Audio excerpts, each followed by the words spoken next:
So Surah Al-A'raf, after a long discussion, myself and I was debating myself whether I should go for Surah Al-Nisa and whether I should do Surah Al-A'raf or Surah Al-Ankabut, but I landed on Surah Al-A'raf for a number of reasons.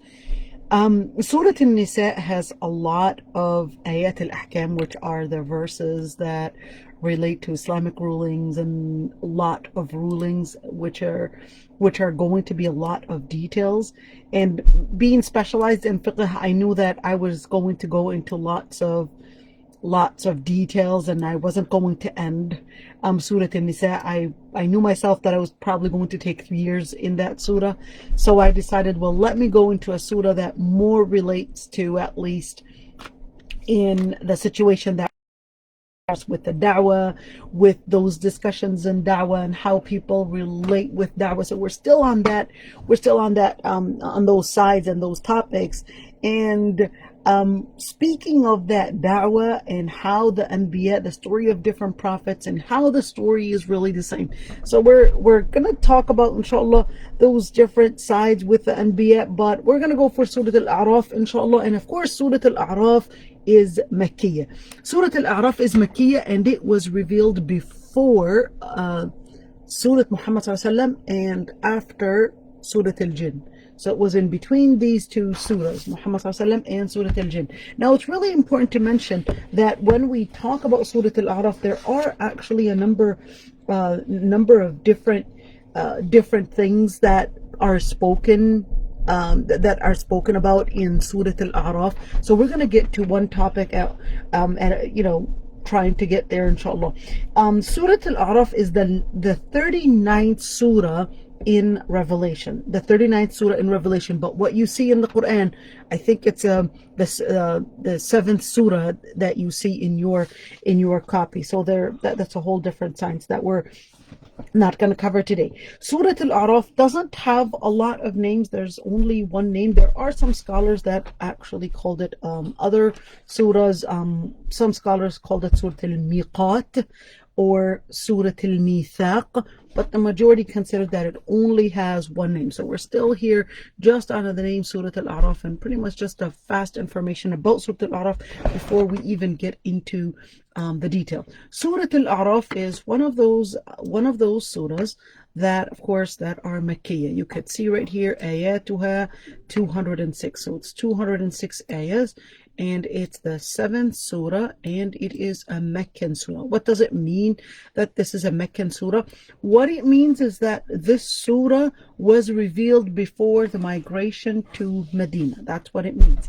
It was revealed before the migration to Medina, and therefore in pretty much the Meccan area. That's what it means to have a Meccan surah. And of course, Surah Al-Makkiyah, the Surah Al-A'raf is a Surah Makkiyah. And the reason why some scholars called it Surah Al-Mithaq is because the ayah that is in it, أَلَسْتُ بِرَبِّكُمْ قَالُوا بَلَى, that ayah, وإذ أخذ ربك من بني آدم من ظهورهم وأشهدهم على أنفسهم ألست بربكم قالوا بلى, and they said, verily you are our Lord. So because of that ayah in Surah Al-A'raf, and the reason why some scholars said that it was also, or they named it Surah Al-Miqat, because وَلَمَّا جَاءَ مُوسَى لِمِيقَاتِنَا. So this is another name, and where they got that name from. The part about Surah Al-A'raf is the reason why the name Surah Al-A'raf. What is Al-A'raf?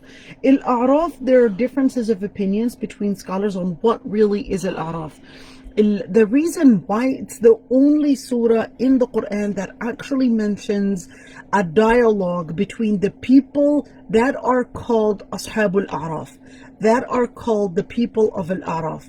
Now, the majority of scholars said that Al-A'raf are really the people in where their good deeds and their bad deeds are equal, and therefore they were really in between hellfire and Jannah. So they didn't enter Jannah, they didn't have enough good deeds to enter Jannah, and they didn't have the bad deeds to make it or even to get into the punishment of hellfire. So they stayed in between, and the surah would tell us about that dialogue, how they were peeking and trying to get that peek and looking at the hellfire and staring at Jannah. We wish we can get there. And the dialogue between them and the people in hellfire, and the dialogue between them and the people of Jannah, because between them and the hellfire, they didn't really even want to get a peek. It was too scary for them to even get a peek. So the ayah would go in details about what happened to those people that are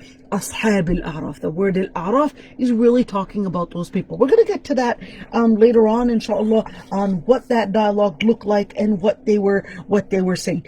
Now, one thing is that Surah Al-A'raf has a number of topics. I'm just going to talk about the different topics that Surah Al-A'raf covers, inshallah. So number one, like different ayat, it talks about forbidding associating partners with Allah subhanahu wa ta'ala, warning al-mushrikeen from the consequences of associating partners with Allah subhanahu wa ta'ala. And it also talks about and goes in more in detailed description about what happened to those that chose to reject the words of Allah subhanahu wa ta'ala. And it also, number four, it also talked about reminding people about the different blessings, the different things that Allah subhanahu wa ta'ala had given people, like the different goods, the different things that Allah subhanahu wa ta'ala had blessed them with, the different ni'am, the different things that Allah subhanahu wa ta'ala created for people, and what that was really supposed to be talking about. And of course, it did talk about the story of Prophet Adam alayhi salam and the malaika, and when Iblis refused to do the sujood, and it did go in detail with that, and it connected it with other things as well. And it also goes into lots of description about warning, and how the shayateen, this is really important, how the shayateen and what methods the shayateen use in order to control people. Do they really control people? And how much and how far can their control go? This was a really important question. How far can their control go? Can it go up to the level of actually controlling the person's probably ability of speech, probably behavior, ability to do certain things?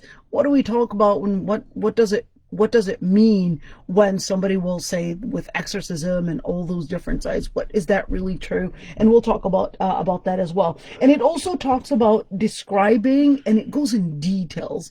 And that's one reason why I actually chose this surah, in where it describes those details about Jannah, and in a beautiful way, really, in a conversation, in where it's like taking you into a footage, like a camera, and it takes you into that scene in a dialogue. It takes you into a scene. It's like, well, let them say it and hear what they're going to say. Hear it in their dialogue, and hear it as they present their feelings towards this and that, and even their reaction towards the circumstances that they were in, that they are in at the time. It also talks about the Ba'ath, the resurrection, and what happens during that resurrection, and how people, when they get resurrected, how their reaction is. And of course, it goes in details to connect you again after describing all that and telling you, well, takes you back to your own life. So how and what are the things that you should be considering in your own life? How to live that life to get to that success in the akhirah. It also goes in detail about talking about the greatness and the magnificence of Allah subhanahu wa ta'ala. And the most important thing, which is that tiny thing, which is the most magnificent thing within you, and that is the fitrah. The fitrah, the instinct in you. What is the fitrah? And when we talk about somebody's fitrah, does that mean that a person would believe that there is a God, that there is something that I am supposed to be worshiping? What does really the fitrah stand for? And if a person has a fitrah, then then why would there be any revelation sent at all? If there is a fitrah, why not just leave it to the fitrah to figure things out? And why send a revelation? We'll talk about that as well. That was also tackled in Surah A'raf. And of course, the other part, which is, okay, so you've got the fitrah, you've got the reminder, you've got those different things, and it also talks about the stories, the different stories. It actually talks about a number of different prophet stories, and Prophet Musa in a little more detail than the other prophets, in how the story is really the same from the time of Prophet Adam till the time of today, in where the story started out in a way to give the reminder to people, but the people rejected in the same manner. What happened to those nations? We pretty much know, but how was their reaction, in order for us to remember that the reaction of the kuffar, the reaction of those that rejected the words of the prophet, is pretty much the same reaction, and the same reaction, and the same let me say ways to refute, the same ways to object, the same ways to torture, to punish those that called for justice, or those that called for the word of Allah Almighty. So what does it look like, and how are the stories? How are they similar from our times today, and how are they different?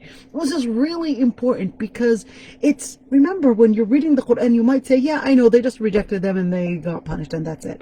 No, it's really important to bring about those details, and those very intricate details, to help us feel and understand how similar and how different, and how the story of da'wah was always throughout history really the same. The ayat would also speak about the signs of the Prophet ﷺ, and what different prophecies there were before even the Prophet ﷺ becoming prophet. What other prophecies there were? I'm going to talk about some of those prophecies, because I must admit that was one of those things that would always fascinate me. The prophecies that are mentioned in the previous books. I won't necessarily go into all the details. That's a whole science in itself. But I will at least mention what was mentioned, or what was hinted in Surah A'raf. Lots of beautiful details, and we'll talk about some of those as well. There's also going to be some ayat talking to the Prophet ﷺ, and talking to us, and giving us that comfort in how to stay strong despite all that rejection that we might be receiving, despite all those that might attempt to get you out of the truth, that might reject you, that might torture you, all those different things. So let us start. We're really excited, I'm sure, by now. So Bismillah ar-Rahman ar-Rahim. Alif, Lam, Mim, Sad. A number of things to say about Alif, Lam, Mim, Sad is that this is actually called the disconnected letters, al-huruf al-muqatta'a. So why is it al-huruf al-muqatta'a? I'm going to write the word down, al-huruf al-muqatta'a. Well, in Arabic, these huruf al-muqatta'a are actually in the Quran. They appear for 14 letters, 28 letters in Lugha Arabiya, 14 letters. That is, half of those letters have actually come in this form. Alif Lam Mim, Alif Lam Mim Ra, Alif Lam Ra, Alif Lam Mim Sad, Kaf Ha Ya Ain Sad. We look at all those different letters. Now, what are the letters? What are the letters that actually came in that form? The letters that came in that form are really in one group, naqasa asalukum, naqasa asalukum. Now those ones, sorry, let me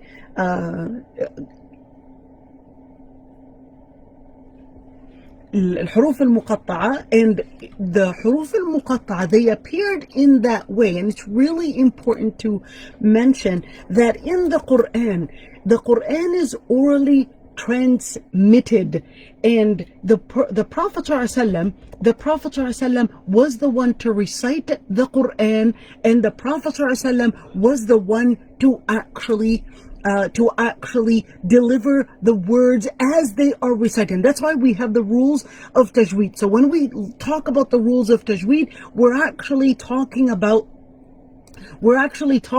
the rules where the rules of tajweed, where even the sound of how you recite the ayah is actually mentioned and transmitted, and which is why we would get that ijazah, which is why we would get those ijazahs in order to remember that the words of the Quran were transmitted in groups and groups and groups, and that even if you may write it, that's not the main resource for preserving the Quran.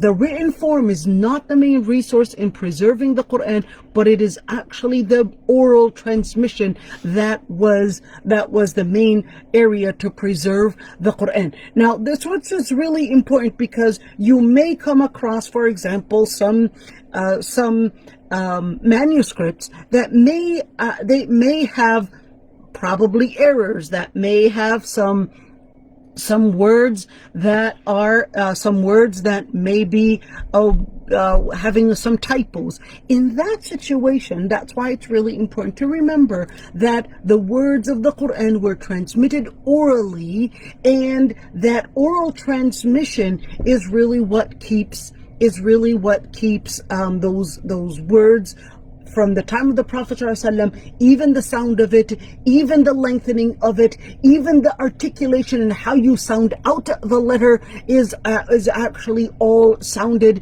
in that way. Now, it's really important to mention that when we actually talk about that transmission, that's why when you look at Alif Lam Mim Sad, somebody might actually read it as Alam Sa.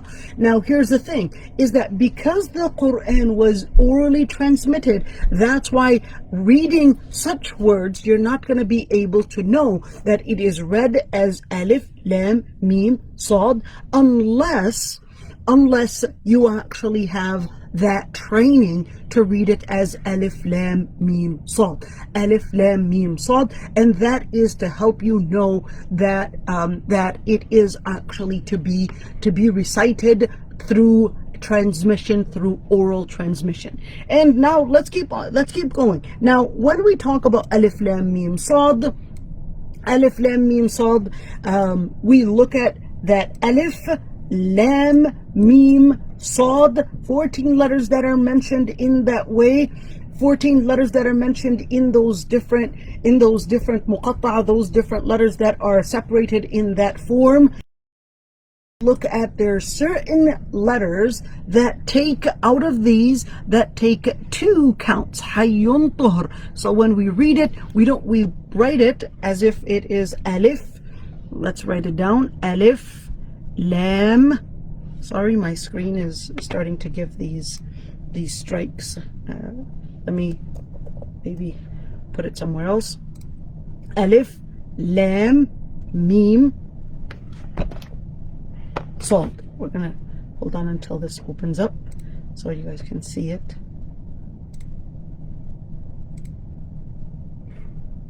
And that way you can see how we actually do this. All right, when we look at the words, how do I know if it takes 3 counts or 4 counts, or how do I deal with it? So it's really easy. The rule is very simple, and let's just see it right here. And you can see, oh, the people on the Zoom, you're not able to see it. Hold on, I'll let you see it.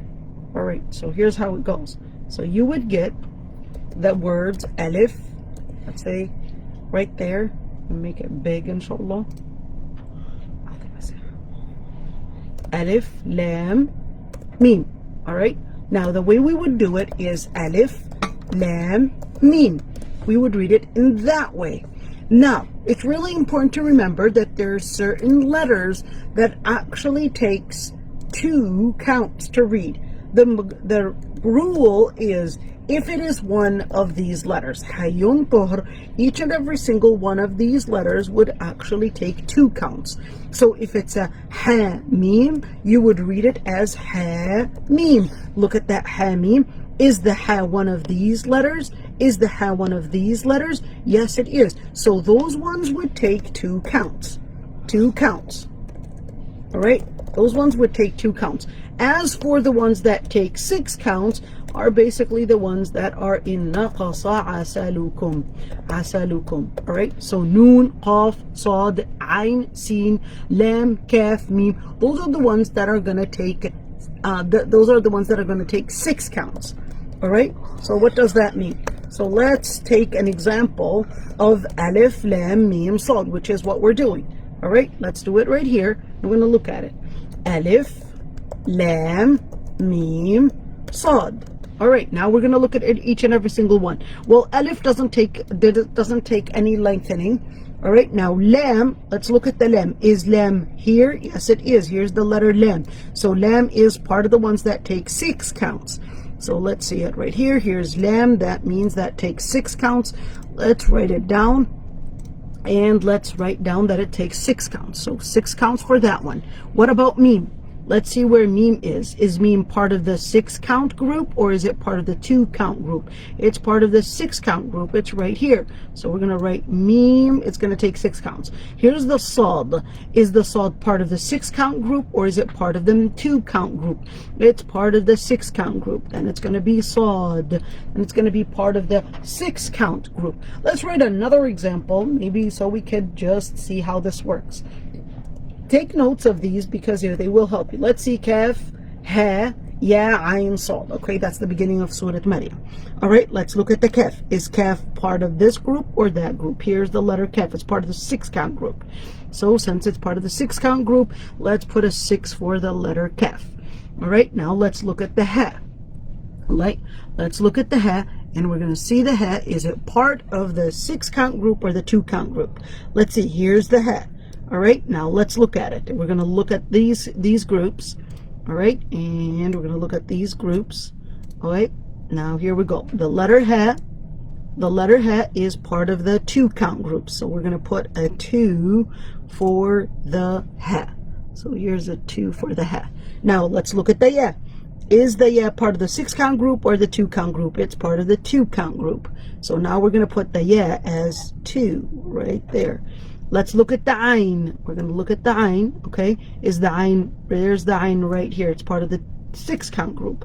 So we're going to put here, I'm just going to put an arrow so we could see out of all these cramped words, 6 counts.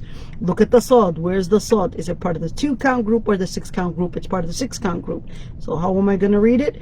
I'm going to say kaf, 6 counts. Ha, 2 counts. Ya, 2 counts. Ayn, 6 counts. Sad, 6 counts. Same thing. Let's look at alif, lam, mim, sad. Alif, no, nothing, because it's not even a med right there. Lam,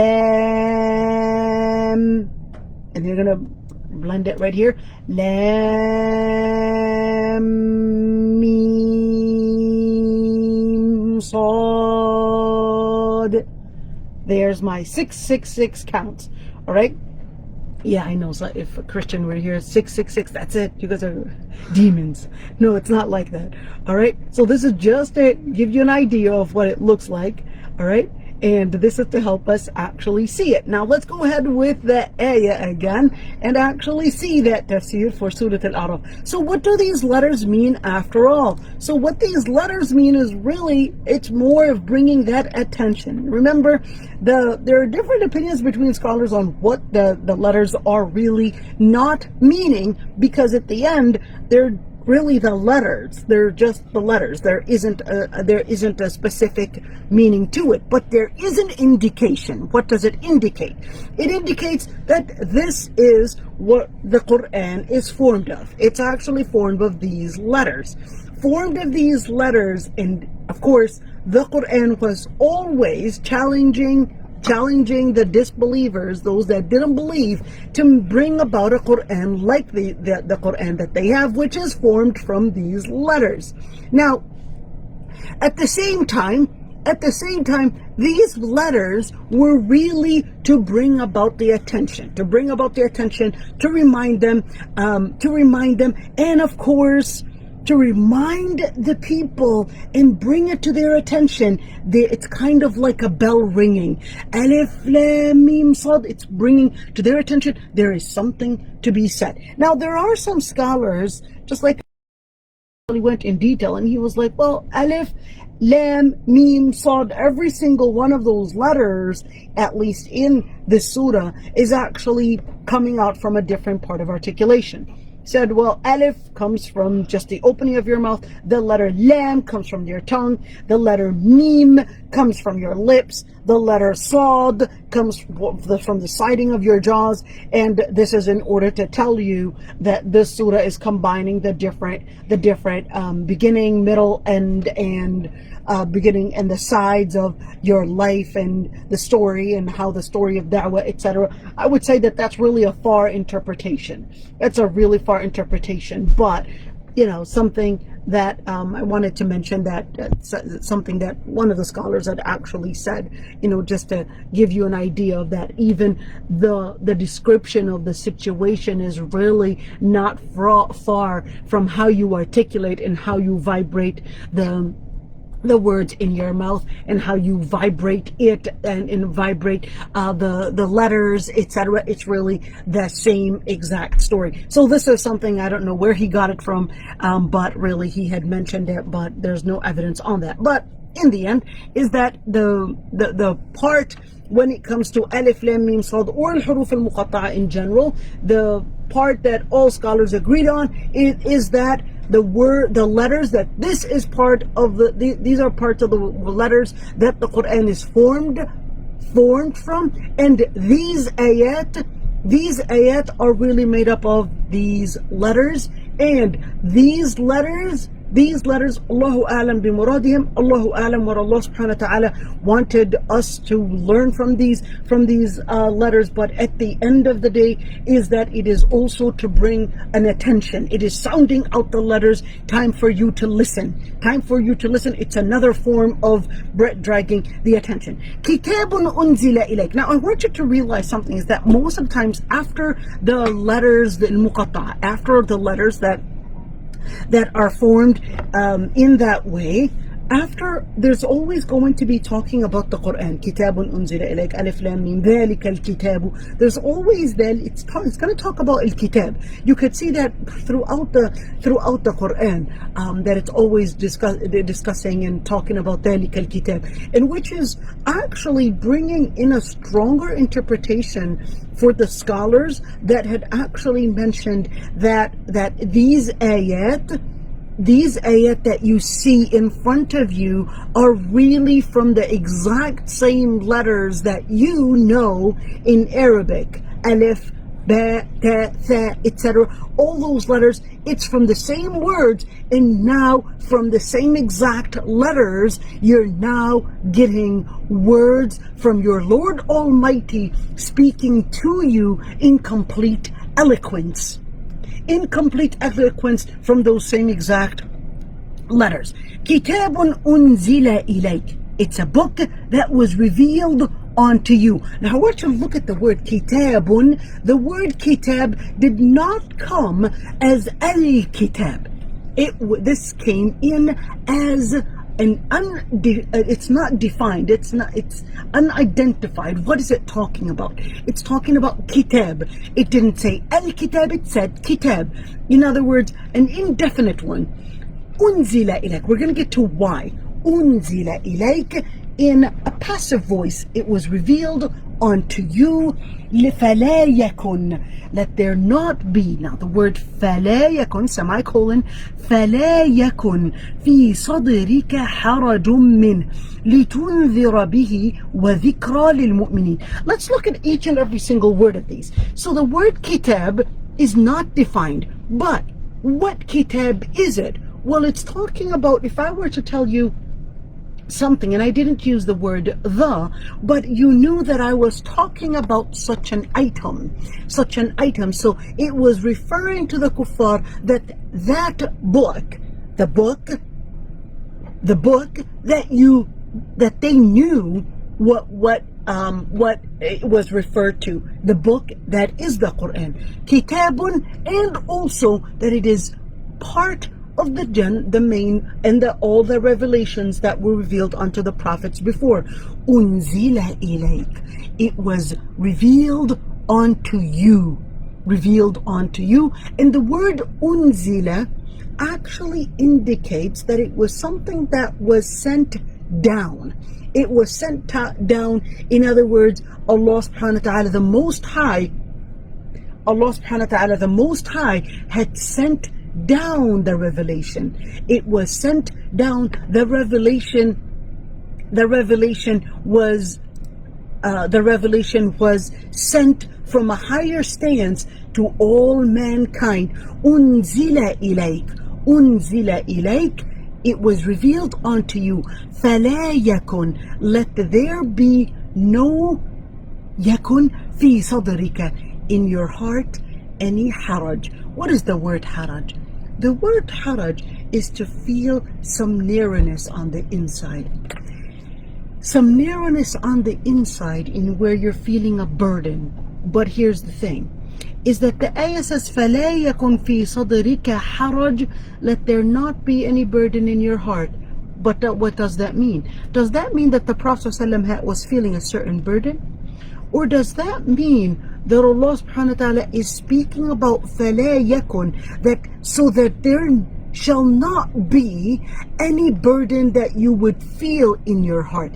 And this is really important because in the Quran, there's a lot of discussion that comes in where it is directing its words at probably the pain, or probably a matter. Like, for example, when Allah subhanahu wa ta'ala ordered Musa, he said, فَقْذِفِيهِ فِي التَّابُوتِ. Then just put him and throw him in that like bassinet, and then فَلْيُلْقِهِ الْيَمْ. Let the water, let the sea is going to do such and such.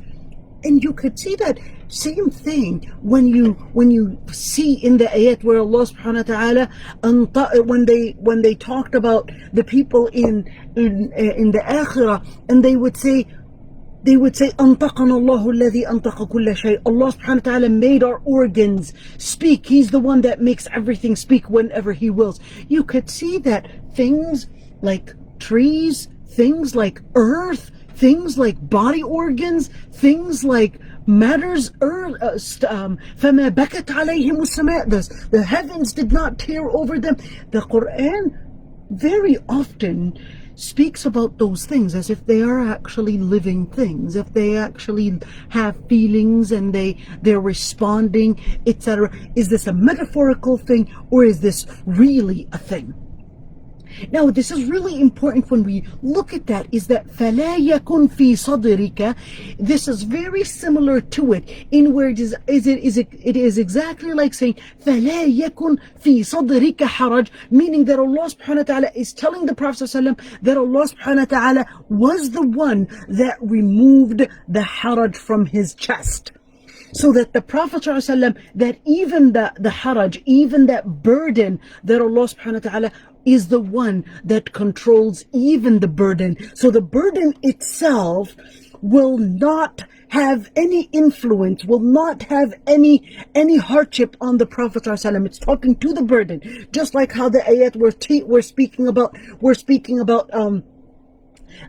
speaking about how Musa, the mother of Prophet Musa alayhi salam, when she herself was actually getting the message. Was she getting the wahi? أوحينا إلى أم موسى. But does that mean she was a prophet herself? It doesn't mean she was a prophet herself. But أوحينا إلى أم موسى, there's a certain message, that there's a strong feeling that she was given. There was a strong feeling in where Allah subhanahu wa ta'ala, when Allah subhanahu wa ta'ala sends the salihin, or even sends to the prophets, Allah subhanahu wa ta'ala, even those feelings, they're actually part of al-wahy min indillah subhanahu wa ta'ala. This is so beautiful. When we're talking about feelings, in where Allah subhanahu wa ta'ala says that Allah subhanahu wa ta'ala لولا أربطنا على قلبها, that she was almost going to talk about what she had done, that she was almost going to reveal the truth, that this little boy that is right now that she is nursing is actually none other but her own son. لولا ربطنا على قلبها. And I want you to look at those feelings. You guys, this is really important, because in the Quran, when it talks about feelings, and it would be a really beautiful book to write just about the feelings and how feelings are talked about in the Quran, and at the same time how Allah subhanahu wa ta'ala indicates that a lot of the feelings are actually in His hands. So لولا ربطنا على قلبها, in where it was really Allah subhanahu wa ta'ala that ربطنا على قلبها, that tied onto her heart. It brought in some kind of a comfort, but that comfort, it really put her heart together. It really made her feel content. It really made her feel strong, confident. And that is really from Allah subhanahu wa ta'ala. With the same exact logic, فَلَا يَكُنْ فِي صَدْرِكَ حَرَجٍ, so that your heart won't feel that narrowness. It's exactly like when we talk about haraj, we talk about rabt ala al-qalb, we're talking about an inner feeling. And that's why the first thing when we talk about mental illness in Islam is that you first connect with Allah subhanahu wa ta'ala. You first connect with Allah subhanahu wa ta'ala, because that is your first connection in order to help you cope with stress, to help you cope with the world around you. It is really بَلَا مَنْ أَسْلَمَ وَجْهَهُ لِلَّهِ وَهُوَ مُحْسِنٌ. And then what happens? They won't feel the khawf or the huzn with the same exact part. Here, that Allah subhanahu wa ta'ala is the one that controls al-haraj, is the one that controls the sorrow, is the one that controls al-khawf, fear. All those different feelings on the inside, they're not at all separate and outside of Allah subhanahu wa ta'ala's control.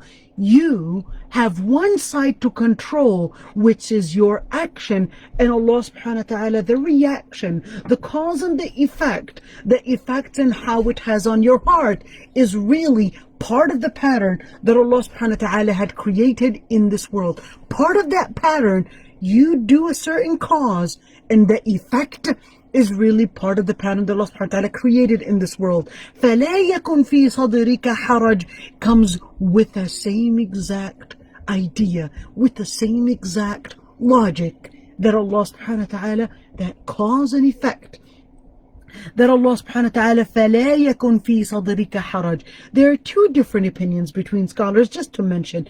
فَلَا يَكُنْ فِي صَدْرِكَ حَرَجٍ. One opinion is that فَلَا يَكُنْ, let there not be. In other words, it's telling the Prophet ﷺ, don't feel sorrow, don't feel burdened, that they are rejecting the words of Allah subhanahu wa ta'ala. You have a mission, you have a message to give, and that ends right there. Don't feel all that sorrow, which is really like in Surah Al-Kahf, where Allah subhanahu wa ta'ala actually says in Surah Al-Kahf, Alhamdulillah alladhi anzala على عبده الكتاب ولم يجعل له عوجا قيما لينذر بأسا شديدا من لدنه ويبشر المؤمنين. And then the ayah continues, and then it basically goes into telling the Prophet ﷺ that don't feel that burden in your heart. Don't let that burden in your heart take over you. Now that's the same thing. فَلَا يَكُنْ فِي صَدْرِكَ حَرَجٍ.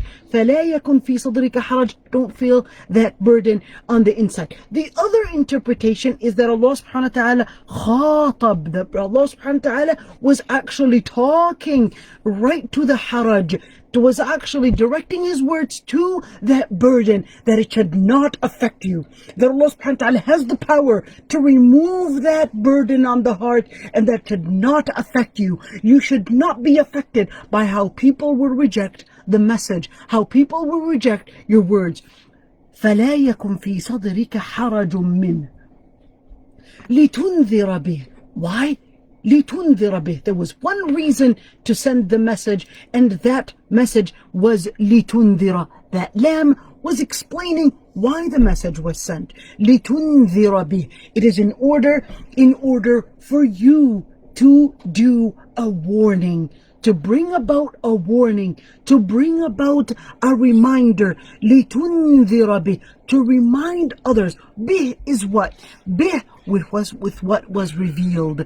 Bih. So here the word bih in where لِتُنذِرَ, to bring a warning with what was revealed onto you, with the revelation that was revealed onto you, was the part that you were going to present in order to bring about the warning.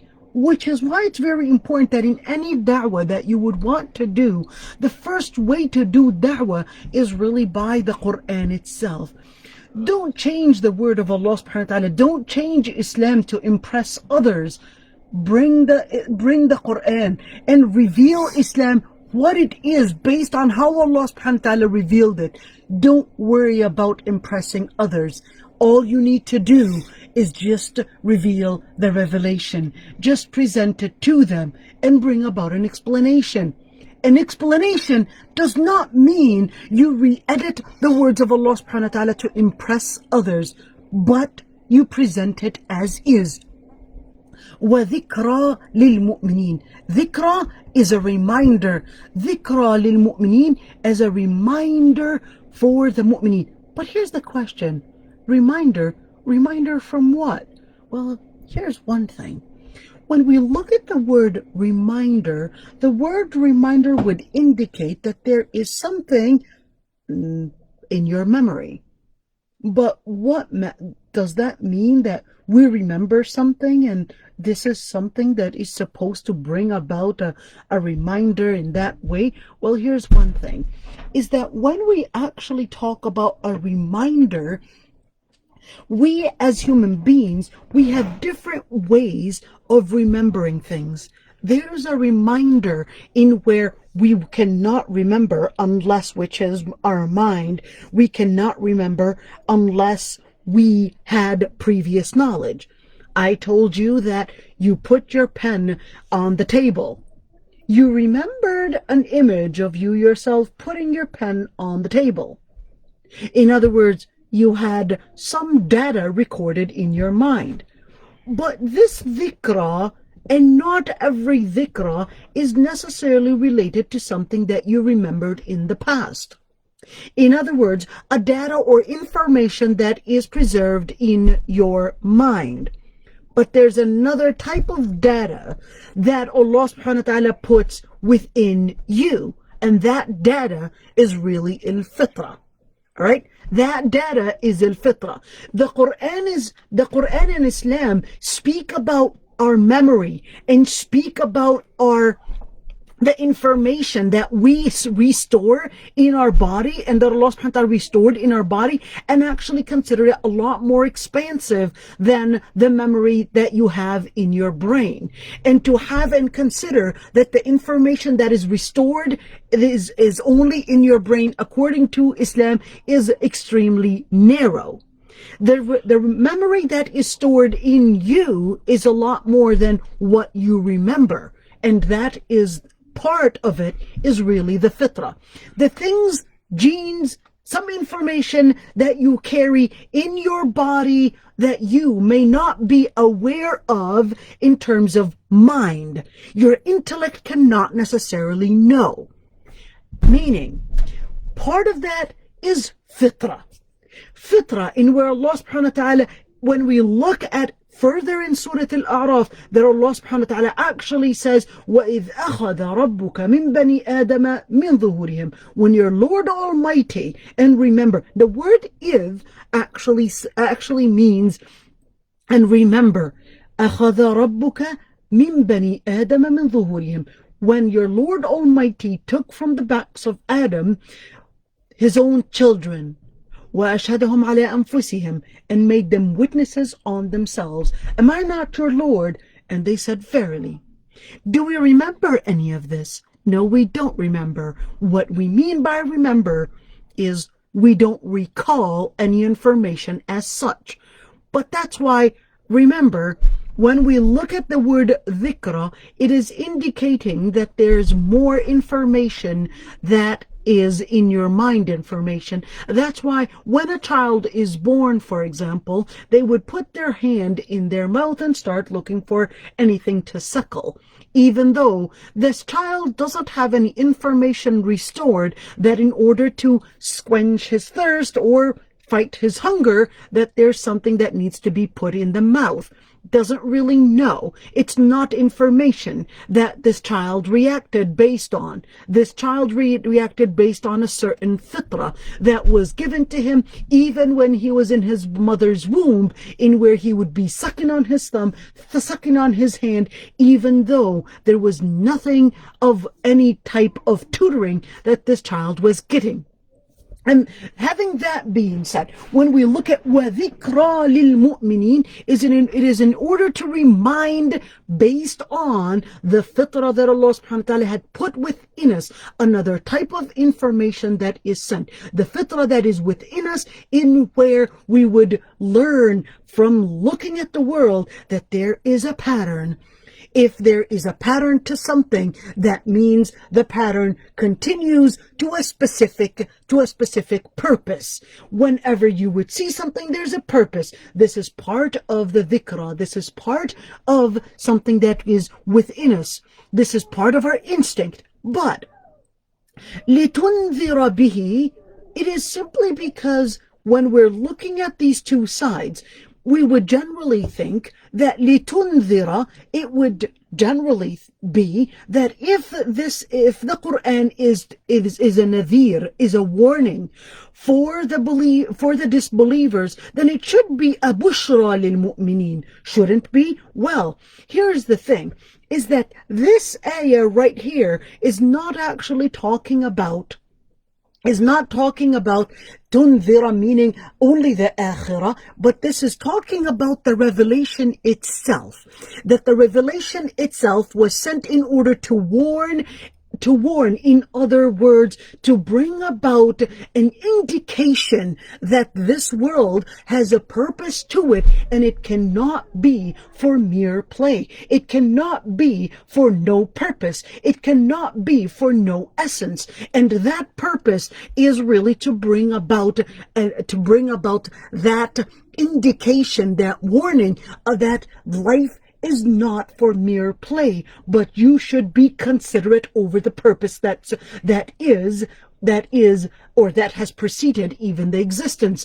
وَذِكْرَى لِلْمُؤْمِنِينَ, at the same time for the mu'mineen. Again, it's the revelation. This is not talking about Jannah yet. This is just talking about even for the mu'mineen. It's a reminder that there was a revelation for you to act based on, which is why the ayah continues, ittabi'u ma unzila ilaykum. This is not talking about Jannah yet. This is talking about dhikra, in order to understand about life, that there is a reminder. There's that part that Allah subhanahu wa ta'ala had sent for even the believers. It's in order to remind you that there is a pattern. There is a law that you should apply in your life. There is a law you should apply in your life. There is a step. There is a path that you should apply in your life, whether that was for those that believed, or whether that was for that rejected the word of Allah subhanahu wa ta'ala. In the end, is that even if you are part of the mu'mineen, you can't say that faith is enough to do. There's more to do than just faith, to have an inner belief in something, which is why the ayah continues. Well, if it is in order to do that warning, and if it is to remind for the believers, including the believers, that is, so now this is actually talking about to both. Ittabi'u, that what was revealed, what is the whole concept, what is the whole idea? Ittabi'u, the word ittabi'u actually comes from the word tabi'a. The word tabi'a would mean to follow. But the word ittabi'u, whenever you would have a shadda on the word, this can actually indicate several things. Number one is that it can indicate ittabi'u to mean how you should have the perseverance, how you should be considerate, or it can also mean that gradual part, the gradual following of something. And it can also mean to be considerate over every intricate detail, over every single part of it. So when we look at the shadda, there are several meanings to just the shadda itself, and how the shadda itself may affect the root of the verb or the verb itself. So ittabi'u actually came in the form of a plural form, which is why it came into a plural form, because it included the believers and it included the disbelievers as well. That you should all follow what? مَا أُنزِلَ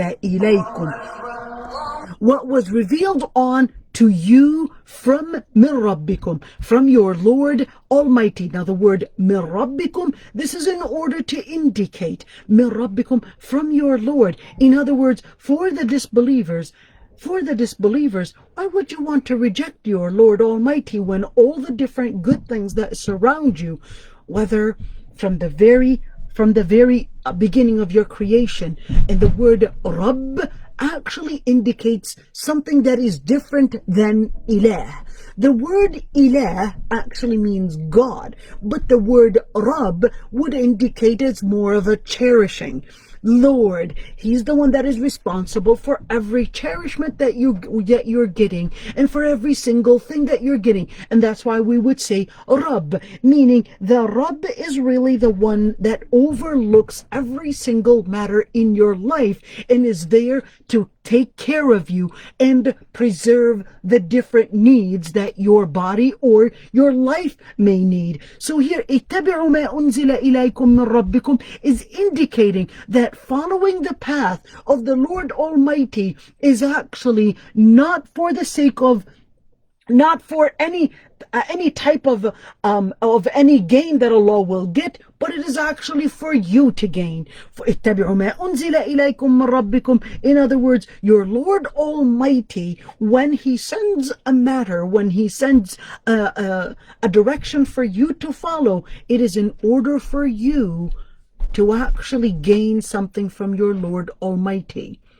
Which is really similar when the hadith would actually emphasize that it's really for your sake that you follow the steps that Allah subhanahu wa ta'ala had directed in your life. Allah subhanahu wa ta'ala is not going to gain anything. When you follow halal or haram and those different regulations, it's really for your own sake, and not anything that Allah subhanahu wa ta'ala will be gaining, as in the hadith where the hadith that was narrated by Abu Dharr, Jundub ibn Janada, when at the end of the hadith the Prophet ﷺ actually says that, or in the hadith al-Qudsi, that even if that all, لو أن أولكم وآخركم وإنسكم وجنكم, even if the generations that came before and the generations that came after, and the ins and the jinn, كانوا على أتقى قلب رجل منكم ما زاد ذلك في من ملك شيئا, that will not increase, even if all the jinn and all the ins, all the human beings had all been as faithful as the most faithful of you, that will not increase anything in the property or in the possession of Allah subhanahu wa ta'ala. At the same time, لو أن أولكم وآخركم وإنسكم وجنكم كانوا على أفجر قلب رجل منكم ما نقص ذلك من ملك شيئا, that would not, even if all the people and all the ins and all the jinn and all the people that ever lived before were as evil as the most of evil of all the mankind and all the people and all the jinn, even if they were such, that would not reduce anything from Allah subhanahu wa ta'ala's power, and Allah subhanahu wa ta'ala's possession and property over the world. And here it continues, اتبعوا ما أنزل إليكم من ربكم, follow everything and be considerate of following even the details of what was revealed from your Lord Almighty. وَلَا تَتَّبِعُوا مِن دُونِهِ أَوْلِيَاءَ, and do not follow. And look at the word تَتَّبِعُوا here. The word تَتَّبِعُوا, notice here that it said اتَّبِعُوا versus here تَتَّبِعُوا. تَتَّبِعُوا is different than اتَّبِعُوا, by the way, with one little addition. And you want to keep in your mind that there's a word in Lugha Arabiya, it's a general phrase that says الزيادة في المباني زيادة في المعاني. Every single increase in every single root or verb is actually an increase in an addition to the meaning. All right, زيادة في المباني زيادة في المعاني. Every زيادة في المباني, with every increase in the conjugation of a verb is actually an increase in the meaning. So what is the difference between ولا تتبعوا? Here's the thing. ولا تتبعوا is an indication. It's really similar to the hadith. The Prophet ﷺ actually says that you will follow سنن من كان قبلكم. You will follow the path of those that are before you, before the path of those that are even deviated. Even if they were to enter the ditch or the hole of a dub. A dub it's an animal that lives, it's kind of like a lizard in the desert. Even if they were to go inside of it, you would go inside of it and follow them. And the Prophet ﷺ was asked, so who are these people that the Muslims are going to follow in that detailed way? And is it the Yahud and the Nasara? Is it the Jews and the Christians? And he said, who else? And that's exactly today, in where we're seeing the Muslims, where they would follow, even if it meant people calling to marry men marrying men. If it seems that it's making us seem and appear like we're so tolerant and we're so modernized, then so we do.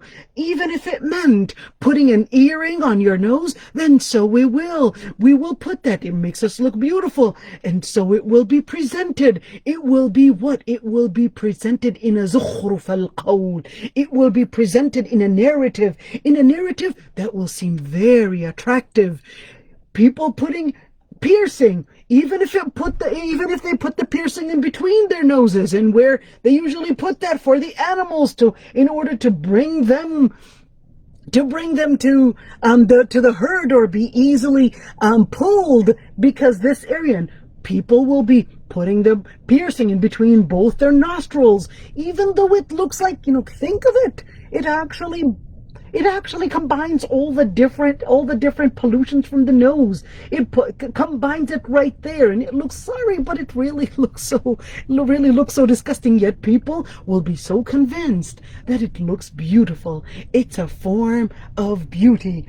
سَنَنَ مَنْ قَبْلِكُمْ. People will follow every single detail, even if it does not follow the akhlaq or the hygiene of Islam. And that's why for Muslims, they would always do that istinshaq 5 times a day in order to clean their nostrils, to do all that. But then you will see people putting in these piercings, not realizing that it is actually collecting a lot of disgusting things. Subhanallah.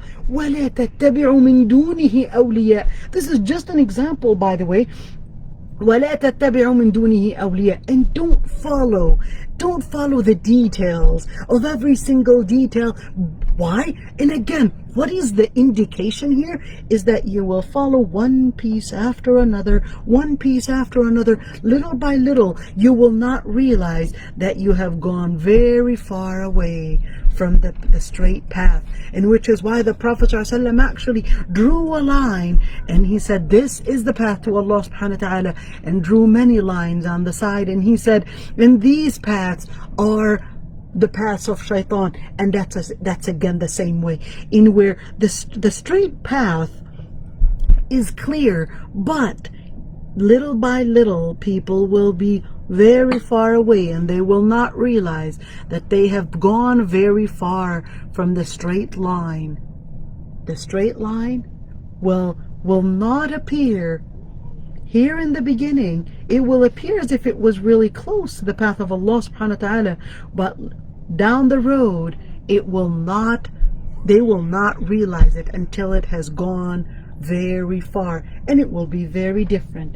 Alright, so here, وَلَا تَتَّبِعُوا مِن دُونِهِ أَوْلِيَاءَ. And don't follow the word awliya. Now the word min dunihi as well, let's look at it. وَلَا تَتَّبِعُوا مِن دُونِهِ. Min dunihi means what is below her. what is lower, what is less. So what does that indicate? وَلَا تَتَّبِعُوا مِن دُونِهِ. Don't follow things that are actually less than the Lord Almighty. They're less than the Lord Almighty. In other words, min dunihi. They're less than the Lord. So why would you go for something that is less? And what were they taking him? As awliya. Now the word awliya, il-wali, is really somebody that is an authority, somebody that you would turn to, something that you would consider as a some kind of a hierarchy, some kind of an upper thing that you would regard as your source, whether it's a source of information, or whether it's a source of following, or whether it's a source to worship. So all those would be awliya. قليلا ما تذكرون. So this is really important, that ولا تتبعوا من دونه أولياء, whether it's in worship or whether it's in the references and what you define right and wrong from. So here, ولا تتبعوا, and don't follow things that are lower and less, in other words, that are other than Allah subhanahu wa ta'ala, to be as your authority, to be as the ones that you worship. قليلا ما تذكرون. Very few would remember that. Why? Let's look at the first time that the word dhikra and that root actually came in. قَلِيلًا مَا تَذَكَّرُونَ. In other words, look at that word. قَلِيلًا مَا تَذَكَّرُونَ generally means very few are going to be reminded. Very few are going to remember. Very few are going to take Allah subhanahu wa ta'ala as their Lord Almighty and follow their Lord Almighty. قَلِيلًا مَا تَذَكَّرُونَ is actually telling you an indication that just as ذِكْرَى لِلْمُؤْمِنِينَ, just as it is a reminder for the believers, from those believers there are going to be very few to remember that. Very few that will be part of the mu'mineen, that will take this to follow their Lord Almighty as the source that defines right and wrong for them, that defines who they should worship. قَلِيلًا مَا تَذَكَّرُونَ. And from these very few you will find as the mu'mineen. From these very few you will find قَلِيلًا. The word قَلِيلًا was not defined, that it doesn't have an al, which is telling you that they're not just few, but they're exceptionally rare. Yesterday I got a phone call, and a sister said, she wasn't sure about how to deal with her husband. It seems that she comes from a good home, and she was telling me that her home didn't watch those movies and all those different things. And she said, I discovered that my husband watches Netflix and he watches movies. Should I divorce? I don't want to answer. I don't want to say what I answered her, but one side, and she said, is this very often? Is this very common that people are on Netflix and people watch those movies? And I said, unfortunately, it is. Very few within the Muslim community that are aware that such movies are really not going based on akhlaq al-Muslimin. And very few Muslims are aware that the reason why those movies are haram is not necessarily only because of different scenes. We usually think that as long as the women and the men are not doing those, let me call them illicit scenes, that's okay. But we don't realize that those movies contain words, behaviors, culture, lifestyle, violence, and the list goes on, where it will affect your mind in a way that you will not realize that this culture is a normal thing to do, that this is a norm. But for a believer, they know, because they realize وَلَا تَتَّبِعُوا, because they realize that every single behavior, when you get accustomed to it, a culture that you get accustomed to it, that it becomes something that you will absorb as your own culture and as a norm. very few Muslims right now speak of such. And she said, well, why don't we, is it halal or haram? I said, you know, in our era, unfortunately, it's not an issue of speaking about halal or haram yet, or anymore.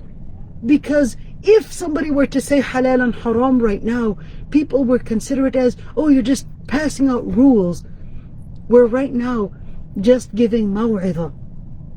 But it's really important to remind the rest of those that want to go at a higher level. Such movies, such a lifestyle does not befit a believer to watch. Not only in certain scenes, but in all the culture that it will pass on to you. There are the words, there are the culture, there's the way people dress and the way people talk and the ideas, the purpose that they follow. Very few movies, very few movies are probably giving and sending out a good message. And even if that good message is sent, even if that good message may be sent, you are spending a whole 2 hours of your life just to get one small message, but the rest of the 2 hours you got many messages that are really contradicting Islam. Whether it's drinking, whether it's molestation, whether it's some type of a female-male relationship, boyfriend, girlfriend, all those different things, nightclubs, etc. And without you realizing, you'll be absorbing that culture. You'll be absorbing that culture, and it becomes a norm. It becomes okay. Spend your time and make sure that you are aware. وَلَا تَتَّبِعُوا, and don't follow the paths of those that are following other than Allah subhanahu wa ta'ala. Here, وَلَا تَتَّبِعُوا مِن دُونِهِ أَوْلِيَاءَ, don't follow other than Allah subhanahu wa ta'ala as your authority, as the place that you turn to. Very few people. قَلِيلًا مَا تَذَكَّرُونَ, very few people that are going to be part of the mu'mineen to be reminded of such. Very few people are going to take those in consideration, and very few people will be strong enough to keep away from that gravity. We'll continue next week, inshallah. We just did 3 ayat, but we'll continue next time, inshallah. I'd be happy to answer if there are any questions right here. Let me see. I was just thinking, may Allah protect this class, inshallah. I used to be in Quran. I'm 7, mashallah. Anisa, I'm very proud of you. Here's a question. Is it also, even if we don't remember our parents retelling us the same advice they told us as a child at adulthood, that still count as a reminder? Because reminder doesn't require to be remembered, but it required to happen. So when we speak about وَلَا تَتَّبِعُوا, yes, there are so many different things that indicate as what does it mean to be a reminder.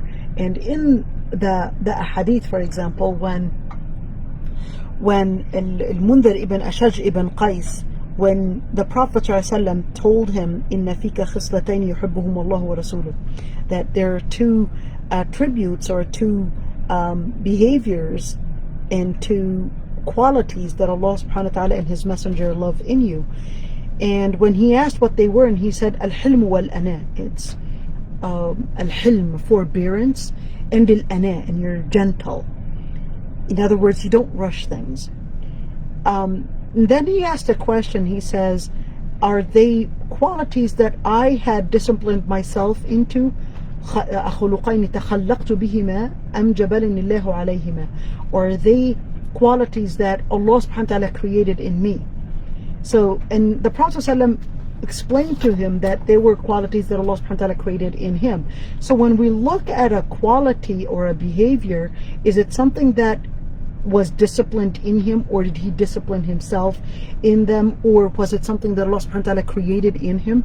This is really simple. This is similar to the ayah where it is dhikra. There's a reminder. There is something that is indicating on the inside, something that is part of the information that we may not realize that is instilled in our bodies, but we don't realize it and we move on. We don't realize it because most of the times we realize things based on our memory, based on our mind, and not based on the different things that are hidden. So the information that we may carry, such as rizq, such as ajal, such as the fitra, such as that there is essence to life, there is another power that is behind life, that there is fear.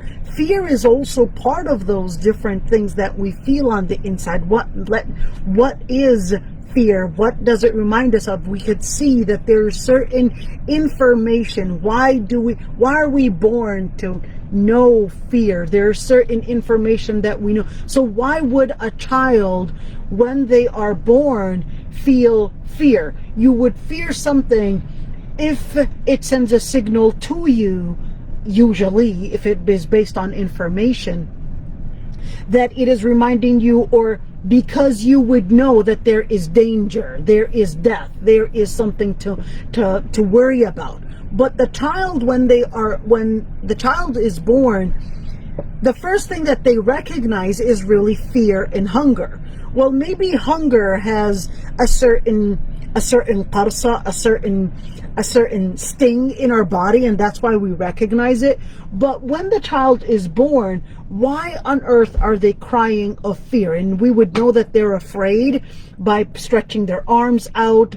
When they're cuddled, when we put their arms together, we put the blanket around them. The fear is, we could even feel that they are afraid by racing heartbeats. We could tell that this child is afraid, even though we know that this child doesn't have any information of death yet. He doesn't know of any information of death, or that there is something to be fearful of, but then he is afraid. And we could see that that's why in the hadith or in the Quran that there's another type of information that is within us, that Allah subhanahu wa ta'ala put within us, and that is outside of the human memory, and it's a data that is put inside of us, and it's something for us to know that this is the fitrah. The fitrah is recognized in the Quran in numerous ayat, in numerous ahadith, in where the fitrah itself acts as a tool for us to remember, for us to base even our knowledge about, to feel the essence, to understand that there is something that we have to search for, to learn more about, etc. in our life. So this is the fitrah, which is why Allah subhanahu wa ta'ala says وَذِكْرَى, in order to remind us of another type of information that was instilled in our own creation. Here's another question that says, the movies destroyed so many minds and have caused marriage delays because both sides are looking for those movies, actors, or acting behavior. So we have sisters expect flowers or birthday gifts to be given and remembered by her man, and brothers look for a tall and slim and beautiful sisters, etc. And this is very true. Movies have really destroyed and defined masculinity, defined motherhood, defined fatherhood, defined rights and rights and responsibilities, defined so many things, and it's based on a certain culture. And this is really important, and that's why I said, the movies, they carry more than just a scene. Most of the times people will relate it, well, it has a bad scene, a particular bad scene, maybe some illicit scene, but don't realize that it actually carries lots of information that is a lot more than just those areas, in where it defines even how a husband should treat his wife, how a child should relate with his mother, how all these different things that are very separate away from the Islamic mannerism, very separate and very distant away from mannerism. And it's really important to be careful in what you're seeing, what you're watching, what you're exposing your mind to in your scenes, your eyes, your body, your hearing, all those different areas. Because the second that you don't realize what you're exposing your body to, this will act. Remember, dhikra lil mu'mineen, this will act as the data that is that is controlling you and controlling how you behave without you realizing. So Allah subhanahu wa ta'ala sent you a specific data, sent you haqq, sent you the data to help you survive and help you get to the purpose of Allah subhanahu wa ta'ala, the purpose that Allah subhanahu wa ta'ala created. But then not only the movies, but the culture around you is also sending you lots of data, and that will act as that controlling side of information that will control your behavior and what you see as right and wrong. And that's why we see a lot of the Muslims, even within the Muslim community, are absorbing such culture. And it's so easy. Right now we're seeing many Muslims, men and women, you cannot really tell them apart with their ideas, with the rhetoric that they're using. And I will say the rhetoric that they're using, you can't really tell them away and see even the difference between them and the rhetoric that a non-Muslim would use. The rhetoric is really the same, in where the lifestyle, the words that are being used, and feminism, all that postmodern lifestyle, the postmodern thinking, they may not realize where it's coming from, but it's really coming from the life and who you surround yourself with, and also the lifestyle that you're actually absorbing from that culture. Anisa, you wanted to say something. So Anisa, go ahead. I allowed you to unmute yourself, so whoever wants to unmute himself or herself, go ahead. Sorry for taking over the discussion. Also the people on Facebook, I'll be able to read it, inshallah. Is it haram, to have your nose pierced? So here's the thing, Anisa. Although there isn't a specific ayah or hadith to tell you that it's haram, but here's the thing, is that there are certain things, there are certain guidelines that indicate that before you even think of getting your nose pierced or your lip pierced or etc., there are certain things in where we would see that the Prophet ﷺ actually says that that man tashabbaha biqawmin fahuwa minhum, whoever imitates a certain group, then they are part of them. And this is a general hadith, really. And when you see who would really pierce their nose, who would really pierce their tongue, so who would pierce their belly button, or all these different things, it's really the people that are deviant. So if you imitate those people, then you would actually be part of them. All right. Now it's not really in search of just, oh, I want a hadith that says you can't do this or you can't do that. It's in any behavior, in any action, if you could see that it's only practiced by deviated people, then if you practice it, you will be on that path. And that's why, and let me ask you, Anisa. All right, Anisa, unmute yourself, Anisa. Yes. You didn't see my face yet, right? You didn't, did you ever see my face? No. I want to ask you something, Anisa. Now you're seeing me giving all these durus, fiqh, hadith, etc., right? What if you had seen me? Now I want you to be frank with me. What if you had seen my face and you saw that I had my lip pierced and you saw that I had my nose pierced? Now I want to ask you, and answer me frankly, would you respect me? To be honest, yeah. You would still respect me? Okay. But on the inside, would you still see me as a good Muslimah? Or would you see me as, she's different than what I thought she would look? How would you feel about me?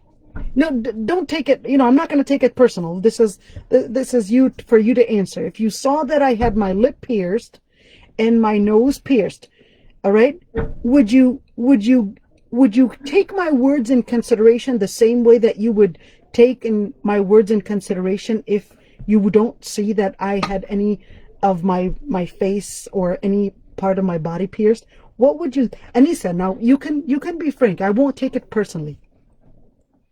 I would respect that. You would respect that?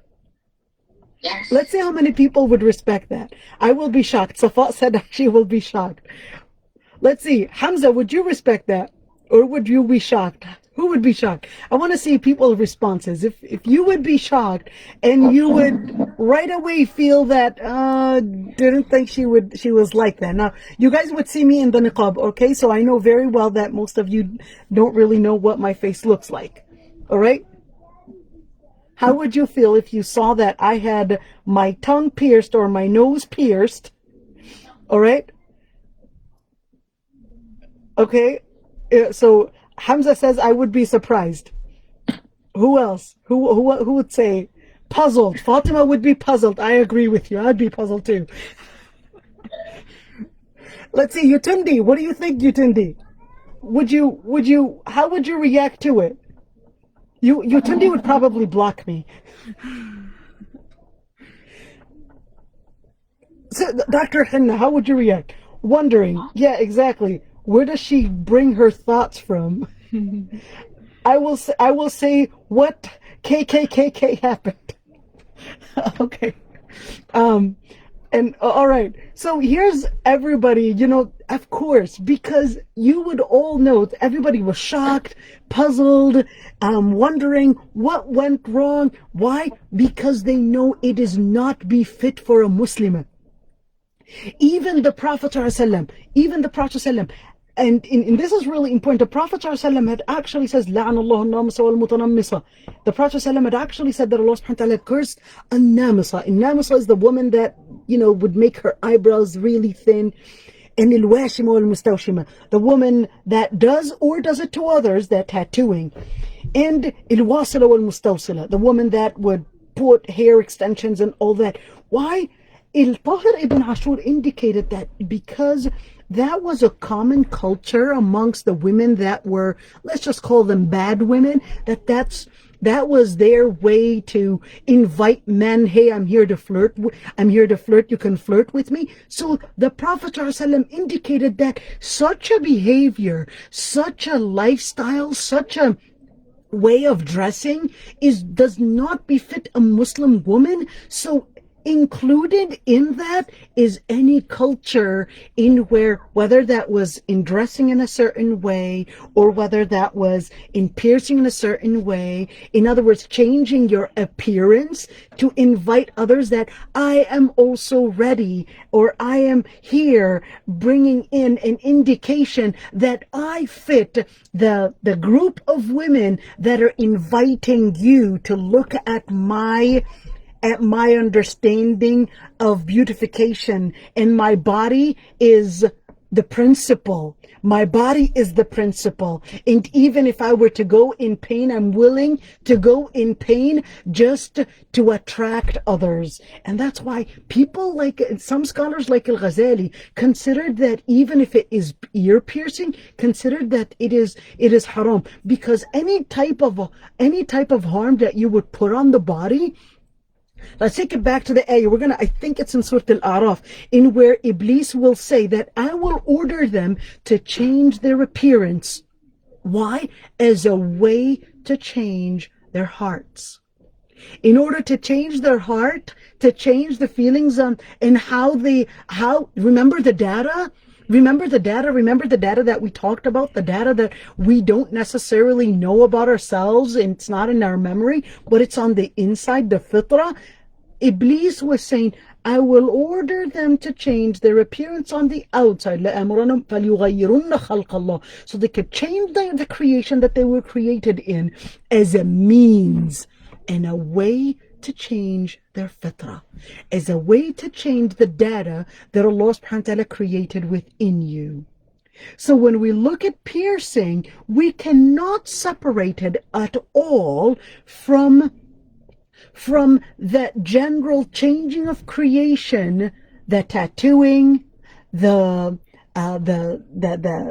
way the Prophet ﷺ had actually described of shaping eyebrows, the tattooing, changing the body, all those different things that people might change in their bodies in order to appear as if they have actually become modernized, etc. And when in reality, the Quran was indicating that that is the satanic way in changing the data that Allah subhanahu wa ta'ala put in you, which is dhikra, in order to hold you, to hold on to you, that sign and that little piece called fitra, to connect you with the Lord Almighty. What will the shaitan do? The shaitan will not have the power to control the data on the inside of you, which is the fitra, but he will have the way in order to do the Wazwaz, in order to speak to you, in order to have a certain dialogue with you, a certain information to change with you. And that is by changing on the outside of your appearance, on the outside of your body, in order to control the data that Allah subhanahu wa ta'ala put into you, which is the fitrah. All right? You see how the game is played here? The game is played by the shaitan. In order to change your fitrah, he changes the outside of you. Changes the outside, adding a tattoo, adding a piercing, adding all those changes in the creation, Botox, and who knows, all those different things that they're adding right now. And all of a sudden, the person doesn't look the same way that they used to look. It's about focusing on the appearance. The focus on the appearance distracts you from focusing on the fitrah. Your focus on the appearance distracts you from focusing on the heart. Your focus on the appearance is making you focus on how people think of you. And that acts as the profile that regulates, or let me say, that sends the message on how and which type of people you fit in with. If you would see me pierced and having that tongue piercing, etc., you would know that I don't fit as part of necessarily the believers, but I would fit more with gangs, more with people that are constantly probably working on watching those movies, and you would expect that I would use language that is foul language, etc., all that. You would know that it doesn't befit a believing woman. It doesn't befit a woman that has been learning the akhlaq of the Sahaba. You would know it doesn't match. It doesn't suit. And that's why the Prophet ﷺ said in general, "Man tashabbaha biqawmin fahuwa minhum." Whoever imitates a group of people, then they are part of them. So imitate the Salihin.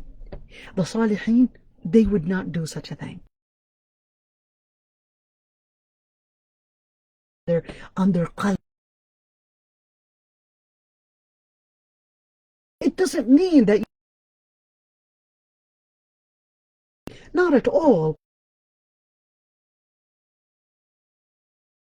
That's why the Quran and the Hadith would regulate when it's okay to appear in certain images to your husband, to you, in front of your maharim, in front of your sisters, etc.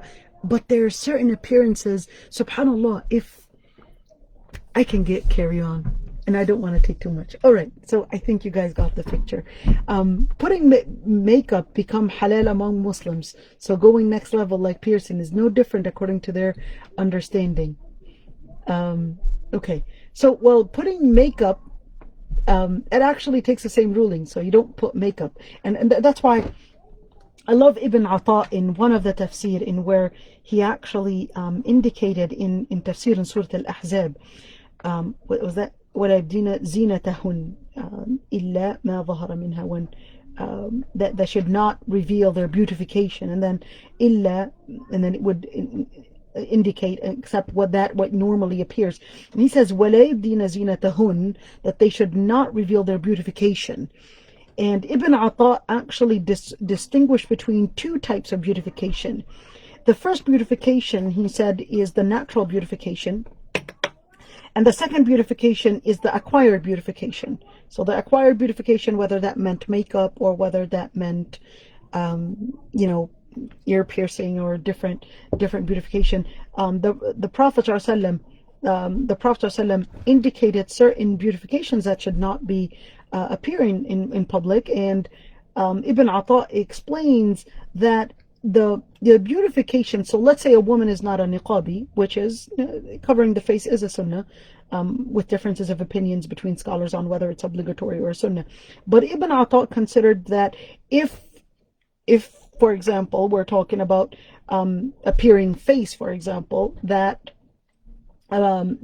she would not add any type of a beautification, in other words, acquired beautification, and that the part that is permissible is the part that is the beautification, the natural beauty, but of course with hiding the rest of the body. And that's why in the hadith, although there's Khalid ibn Durayk that is in the narration in that hadith, which is the hadith when the Prophet ﷺ had seen Asma bint Abi Bakr, when the Prophet ﷺ had seen her, and he said, Ya Asma, inna al-mar'a إذا بلغت المحيض لم يجز أن يرى منها غير هذا وهذا, and indicated that if a woman reaches the age of puberty, that is the age of menstruation, that she should not reveal except her face and her hands, the hands, in other words, the wrists, up to the wrists.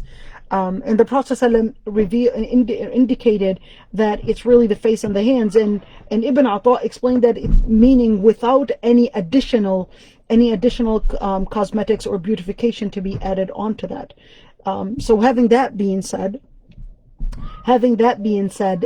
if we are to say, the differences of opinion, especially for example Indian and Pakistani culture, they would wear the ear the nose piercing as, I think, on their wedding day or something like that, then and it's worn by muhtaramat, or let me say believing women, or let me say good women as well. So that would be different than living in the West. So in the sub-Indian continent, that is practiced by the women that are salihat and women that are not salihat. So that's a different story. But in here, at least living in the West, we know that it is really practiced by people, and that's why, for example, it wouldn't be seen as professional. It is practiced by usually people that are more younger generation, hippie generation, more of a generation that is indulged in this lifestyle, which does not suit a believing man or a believing woman. Here's another comment. I think people don't separate culture from Islam. May Allah subhanahu wa ta'ala make it easier on us to obey and submit to His will. Ameen ya Rabbi. And Jazakumullah khairan, everyone. And Assalamu alaikum wa rahmatullahi wa barakatuh. We really took really long, but inshallah, there's khair in it. May Allah subhanahu wa ta'ala reward us for the time that we had spent, and may Allah subhanahu wa ta'ala reward you for listening to the halaqah. I know that it takes a lot of effort, especially when it's Zoom. It takes a lot of effort to listen, especially when the person is not in front of you. It sometimes takes a lot of power when the person is not moving their hands in front of you. My daughter, I guess, is the most privileged here. She's sitting next to me, and gets to see everything and without all that barrier. So Allah yarda anku ya Rabbi. Habibat Albi Safa, she said, Inti fi qulubna, Habibti. And Allah yarda anku ya Rabbi. And may Allah subhanahu wa ta'ala make us all an inspiration, and make us all get the ikhlas. And may Allah subhanahu wa ta'ala make us better than what people think of us. And just to answer the question, that way people won't think that I don't have any piercing whatsoever. So just to make it clear, and people won't think that, oh, she probably has under the niqab some piercing. No, I don't. And I absolutely do not like any of those, especially nasal piercing. I think it is the most disgusting thing, because I'm sorry, with all the nasal discharge, what do you do with the nasal discharge that is hooked on that ring or on that nose piercing? I'm sorry, that is disgusting. This is extremely disgusting, and especially the ones that they put in between their nostrils. that is not just disgusting, but I think it is the most humiliating thing that you could do to a human being, is compare them to an animal by putting them a nose piercing between their nostrils. I'm sorry, it is extremely, extremely disgusting. The second I look at it, I get so grossed out. Straightforward. I get so grossed out and I'm like, what are these people doing to themselves? Sorry about that. But Allah al-Musta'an, this is, and also the tongue piercing is even worse. But Allah al-Musta'an, it's so sad how we're seeing people just follow a culture without even looking at the hygiene and the appearance and the effect on their heart. And Allah al-Musta'an. Yes, it's really disgusting. Exactly. Think of it this way. It's like you're collecting all the nasal discharge on that nose ring. Yuck. All right. Assalamu alaikum, everyone. Yes, it is ew. Assalamu alaikum wa rahmatullah.